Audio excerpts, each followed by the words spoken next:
शौकत भरती साहब, कई सवालात हैं। एक सवाल तो असलम साहब पूछ रहे हैं कि क्या उन्होंने कहा है कि क्या ईरान से यमन के लिए जो असलहा भेजा जा रहा था, क्या वो पकड़ लिया है अमेरिका ने? क्या इसकी खबर है? नंबर एक। नंबर दो, इसका अगर जवाब दे दे तो मैं दूसरा सवाल आपसे करूँ। जी शौकत भरती साहब, देखिए, क्या ऐसी कोई खबर है? ईरान का असलहा भेजना, इस पर अमेरिका ने बहुत एतराज किया है और ये कहा है कि जो कुछ भेजा जा रहा है, ये जो कुछ हो रहा है, जो ड्यू टू ईरान हो रहा है।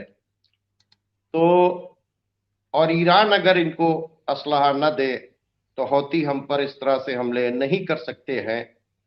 ये बात अमेरिका ने कहा है, लेकिन असलहा उनका पकड़ा गया ये अभी मेरे नॉलेज के अंदर नहीं है। ऐसी कोई रिपोर्ट कंफर्म नहीं है, लेकिन हाँ, ईरान ने साफ साफ कहा है कि जब सब लोग फिलिस्तीन को और जब सब लोग इसराइल को हथियार दे रहे हैं, वो अमेरिका किस मुंह से बात कर रहा है, जो हर लेवल पर आकर इसराइल के जेनोसाइड को, वार क्राइम को सपोर्ट कर रहा है, हथियार दे रहा है, पैसा दे रहा है। तो उसको वो जो सारी चीजें सप्लाई कर रहा है, और और हम जो है अपने एलाइज को अगर हथियार दे रहे हैं तो कौन सी गलत काम कर रहे हैं। और बहरहाल ये है कि उनको जो चोट पहुंच रही है, भले से उनको चोट गजा के अंदर पहुंच रही हो, भले से उनको चोट इराक के अंदर और सीरिया के अंदर पहुंच रही हो, भले से उनको चोट लेबनान के अंदर पहुंच रही हो, वहां पर ईरान के असलहे इस्तेमाल हो रहे हैं, इसमें नो डाउट। और वो उसका इनकार भी नहीं कर रहे हैं। और वो जितना भी उनको आर्म्स अम्यूनिशन सप्लाई कर सकते हैं वो पूरी तरीके से सप्लाई कर रहे हैं। इस बीच में एक और रिपोर्ट आई कि देखिए अमेरिका की, कि अमेरिका ने बड़ी चालाकी की और एक जहाज के ऊपर उन्होंने, एक कार्गो शिप के ऊपर ईरान का झंडा लगाया। अब अमेरिका को अपने जहाज को गुजारने के लिए ईरान का फ्लैग लगाना पड़ा। लेकिन जब कम्युनिकेशन हुआ ईरान के साथ तो पता चला कि ये ईरान का नहीं है। और अमेरिका बड़ा इत्मीनान से था। और ये भी बताते हैं कि दो एक जहाज गुजर भी गए थे चूंकि ईरान के झंडे की वजह से। लेकिन जैसे ही इनको कंफर्म हो गया तो उसके बाद इन्होंने उसको पूरी तरीके से अटैक करके अमेरिका के उस जहाज को भी जो है वो बर्बाद किया है। तो ये चीजें हैं। रह जी गई शौकत बाकी भरती साहब, एक चीज और जो मैं समझता हूँ कि मैं खुद जानना चाहता हूँ कि जो बातचीत चल रही थी जंग बंदी को लेकर के, जो कैप्टिव छुड़ाने के बाद या हमास ने जो शर्तें रखी, क्या अभी कोई ऐसी मीटिंग जो है यूएई या इस तरीके से कहीं कोई ऐसी बातचीत चल रही है या नहीं चल रही है, या अब सिर्फ और सिर्फ जंग है? क्या अंदर की क्या इस सूरत हाल है? जी। एक। जी। चल रही है, ये सिर्फ बेवकूफ बनाने के लिए सब कुछ हो रहा है। ठीक है, ताकि मिस्र के लोग, कतर के लोग, अरब के लोग ये समझें कि हमारे रूलर्स जो हैं कुछ ना कुछ कोशिश कर रहे हैं। ठीक है, अब दिक्कत क्या होती है कि हमास की मजबूरी ये है कि अगर वो बातचीत से इनकार करें तो कहा उनके ऊपर सारा ठीकरा फोड़ दिया जाए कि वो बात नहीं करना चाह रहे। ठीक है, लेकिन हकीकत ये है कि ये सब ड्रामेबाजी है अमेरिका की, इजराइल की। लगातार मोसाद के चीफ आते हैं, सीआईए के चीफ आते हैं, बैकडोर बात होती रहती है, फिर कहा गया अब इंटरविल कर दिया गया। तो ये सब जो सारी बातें हैं इससे कुछ भी नहीं होना है, क्योंकि इसराइल पूरी तरीके से वो अपने मिशन में आगे लगा है। और इसका इलाज सिवाय पावर के इस्तेमाल के और कुछ नहीं है। और उस पावर का इस्तेमाल शुरू हो गया है हिजबुल्लाह की शक्ल के अंदर। आज उन्होंने बहुत अंदर तक इसराइल के अटैक किए हैं, बहुत अंदर तक। ठीक है, और हालात ये हो गए हैं कि वहां भगदड़ मच गई है। ठीक है, तो अब सवाल ये पैदा, और हसन नसरुल्लाह ने कहा भी है कि हम इसको आजाद कराएंगे। और जिस तरह से बशर असद ने कहा है कि हमने भी जंग छेड़ दी, तो अब इस जंग को बढ़ना ही बढ़ना है। वेट कीजिए कुछ दिन, कुछ दिनों में ये जंग बढ़ती नजर आएगी। और बाकायदा तौर के ऊपर ये मुझे नहीं लगता है, देखिए आप जंग देखिए, जंग बाकायदा तौर के ऊपर अमेरिका लड़ रहा है, ब्रिटेन लड़ रहा है और इसराइल लड़ रहा है। जंग बंद बंद होने की बातचीत नहीं, सिर्फ दुनिया को बेवकूफ बना रहे हैं, धोखा दे रहे हैं। लेकिन यह है कि अब जिस स्पीड से जंग ये लोग ले चल रहे हैं, उस स्पीड से जंग वो लोग भी ले चल रहे हैं, उनकी भी अपनी तैयारी है बाकायदा तौर के ऊपर। और बहरहाल जो हालात हैं वो बद से बदतर हो रहे हैं। इन्होंने ताइवान के पास भी जाकर अपने जहाज लगा दिए हैं अमेरिका ने, जिससे चाइना भी बहुत ज्यादा इनसे नाराज हो गया है, वहां के ऊपर भी तनातनी चल रही है। और इधर जो है हौती जो है, इनके वॉरशिप्स को उड़ाने के चक्कर में पूरी अपनी तैयारी कर रहे हैं। बहुत जल्दी आप सुनेंगे कि इनका वॉरशिप उड़ा दिया गया। और चाहते और ना चाहते हुए भी ईरान को जो है एक ऐसी स्टेज आएगी कि जो पीछे से वो बाकायदा तौर के ऊपर सप्लाई कर रहे हैं और जंग लड़ा रहे हैं और छोटे मोटे उनके लोग मारे जा रहे हैं।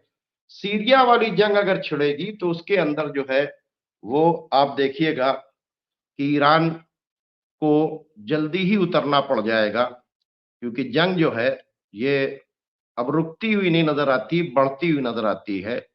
और ऐसे हालात के अंदर देखिए कतर और क्या नाम है टर्की के क्या नाम है तैयब अर्दगान जो है वो मिस्र पहुंचे।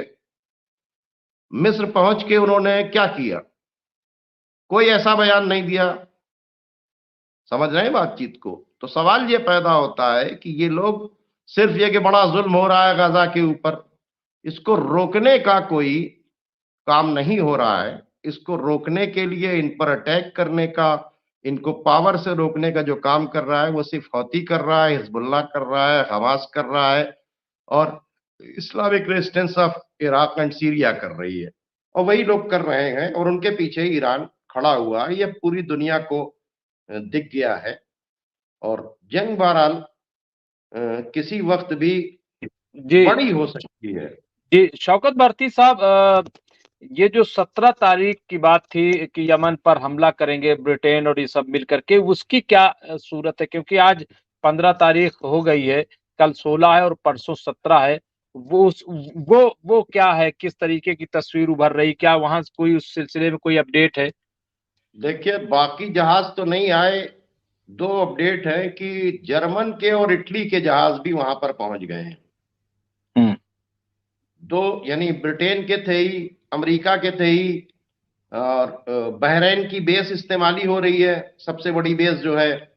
और बाकायदा तौर के ऊपर अब यह है कि अ, इटली के और जर्मन के भी जहाज आ रहे हैं।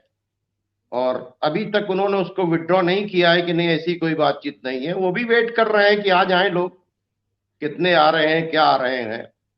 और वो सोच रहे थे कि यमन डर जाएगा, लेकिन यमन बाकायदा तौर के ऊपर समंदर में माइंस बिछाने का, अपने मोटर बोट्स को एक्टिव करने का, वो पूरी तरीके से वो अपनी प्रैक्टिस कर रहे हैं।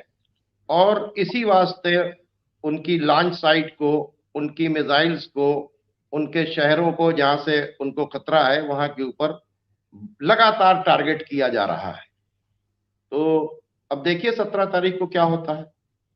जी एक तो उन्होंने जी जयदीप साहब ने लिखा है, जयदीप सिंह बुंदेला साहब हमसे जुड़े हुए हैं, कि अगर अमेरिका जो है ईरान के झंडे लगा करके अपने जहाज को ले जा रहा है, तो इसका मतलब ये है कि अमेरिका में कहीं ना कहीं डर है और अमेरिका अब समझ रहा है कि वो यहाँ नाकाम हो रहा है। तो ये किस तरीके का डर, या क्या क्या शौकत साहब, झंडा लगा के ले जाने का क्या मकसद था? मतलब वो कंफर्म हो चुके थे कि अगर हमारे फ्लैग के साथ में जाएगा तो वो हम्म। उड़ा दिया जाएगा। हम्म। और क्योंकि उन्होंने कह रखा है, देख कि जो भी कंट्रीज, जैसे ग्रीस वाला था, ग्रीस इनका साथ का था, तो उसको बाकायदा तौर के ऊपर अपने वारशिप को उसको स्कॉट करके ले जा रहे थे, लेकिन उसको इन्होंने उड़ा दिया। जब उड़ा दिया तो ग्रीस ने कहा कि अब चाहे तुम जितनी सिक्योरिटी दो, हम तुम्हारे साथ नहीं आएंगे। तो देखिए इन्होंने सोचा कि भाई हम इस तरह से जो है धोखा दे देंगे। ये तो धोखा दिया उन्होंने, लेकिन जब उन्होंने बाद में कंफर्म कर लिया कि अच्छा इस तरह से धोखे दिए जा रहे हैं, और फिर उन्होंने ईरान के साथ में कांटेक्ट किया, और कांटेक्ट करने के बाद जब उनको पता चला कि हमारा जो है मतलब ईरान का जहाज नहीं है, मिसयूज हुआ है फ्लैग का, तो उन्होंने उसके ऊपर अटैक कर दिया। देखिए ये तो है कि पूरी दुनिया में चैलेंज करने के बाद कि हम 40 कंट्रीज का एक वो बना रहे हैं, ग्रुप बना रहे हैं, फिर उसके बाद उसमें 22 कंट्री आए, फिर उसके बाद उन्होंने कहा नहीं 10 तो बिल्कुल पक्के हो गए हैं, और हम ये जो मैरीटाइम सिक्योरिटी जो है इसको पूरे देंगे, और रेड लाइंस क्या नाम है, रेड सी से हम बाकायदा तौर के ऊपर जहाज पास कराएंगे। पूरी उन्होंने पावर का इस्तेमाल किया। लेकिन आज बताइए कि आज 2.5 महीना हो गया है, उस 2.5 महीने के अंदर एक भी जहाज जो है वो पार नहीं करा पाए। ये जो यमन, जिसको कोई सोचता ही नहीं था, जिसको कोई गिनती में नहीं लेता था, जिसको कोई समझते ही नहीं थे, आज इतना बड़ा कंट्री, यानी भाई आप सोचें, ब्रिटेन का एक जो है आपको पता है कि वॉरशिप, जिसको इन्होंने मतलब ऐसा कर दिया था कि बाकायदा तौर के ऊपर उनके ऊपर इलेक्ट्रॉनिक अटैक करने के बाद उनका सारा जो है सिस्टम जो था वो उसको फेल कर दिया था, जिसको इनको वापस ले जाना पड़ा, एक बार नहीं 2 बार। और जो HSC डायमंड था, जो जिसको जो है क्वीन एलिजाबेथ ने जिसको बाकायदा तौर पे नाम के ऊपर रखा गया था, और बहुत बड़ा जहाज था खरबों डॉलर का, तो उसको उन्होंने बाकायदा तौर के ऊपर देखा जाए तो इनफेक्टिव किया, निष्क्रिय किया। तो ये तो है कि अमेरिका को एक मैसेज दिया जा रहा है कि अभी तुम हौती से नहीं लड़ पा रहे हो, अभी तुमको तो, अगर तुम बहुत बड़ी पावर रखते हो, पूरी नेटो पूरा यूरोप मिलकर को, तो तुम अपने जहाज ही यहां से पार करके दिखा दो। तो ये मैसेज तो इन्होंने दे ही दिया। तो अब सवाल ये पैदा होता है कि ये फ्लैग लगाकर इसी वास्ते लेके गए कि किसी तरह से हम धोखा दें, यानी अब धोखा दे रहे हैं, सामने से नहीं लड़ पा रहे हैं पूरी तरीके से।